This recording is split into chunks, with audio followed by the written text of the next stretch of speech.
I would like to start answering this by giving you some data points. Something like we have more than 640 lakhs of MSMEs currently in the country, of which 93% are kind of micro enterprises. And if you look at it, the rural population has more than 51% of the enterprises, as in micro and MSMEs, are coming from the rural enterprises.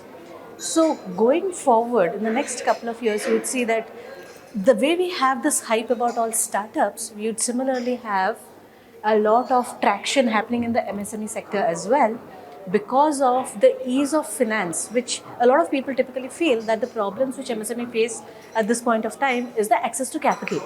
That is precisely getting addressed to a larger extent. In today's topic of discussion also, we saw that raising equity is not that difficult as the way people think it to be. Raising equity is becoming easy. There are so many schemes, so many subsidies, so many incentives for and different other mechanisms through which people can go ahead and raise debt. So it is the platform of raising debt or equity is getting slightly easier. So the access of capital is getting slightly easier. Plus everyone has a vision to grow, right? And we are growing into a larger economy. So I see MSME sector blooming and blossoming over the periods of time. Right.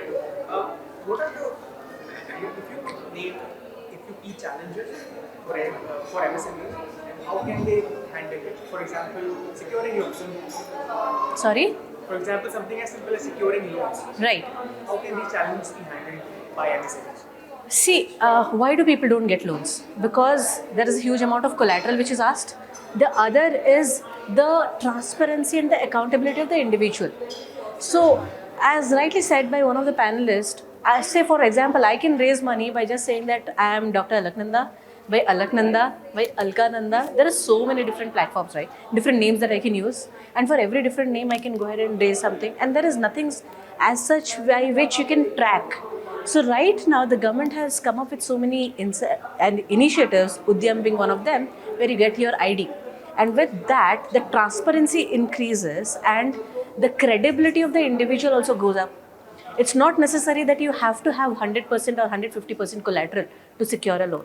With the Udyam schemes and other coming up, as in Udyam number coming up and others, it is slightly beneficial and the transparency is slightly there. So hence, it will ease out the taking of loans as an issue. In this rapidly evolving landscape, how do you think an MSME can remain agile and adaptive? Okay, so here comes the role of digital technologies. So right now you are seeing if all of these ease of doing business or the fast pace with which we are able to do business, it's because of technology adoption.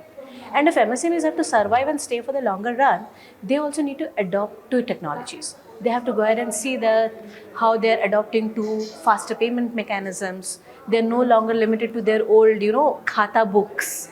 Instead, they go ahead and probably adopt an app or a system, digitize themselves, understand the requirement of digitization. It's not just digitization, say, only in the forms of finance. In every aspect of it, be it their supply chain, be it their procurement, be it their operations, be it their finance, for everything they need to go digital.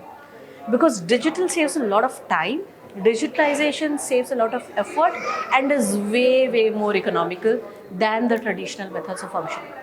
So hence, if I am an MSME and I want to be agile, I need to adopt to the latest technological changes, latest digital transformation activities which are happening in my ecosystem so that I get the best out of that ecosystem and flourish. Thank you, Dr. Menon. Thank you so much.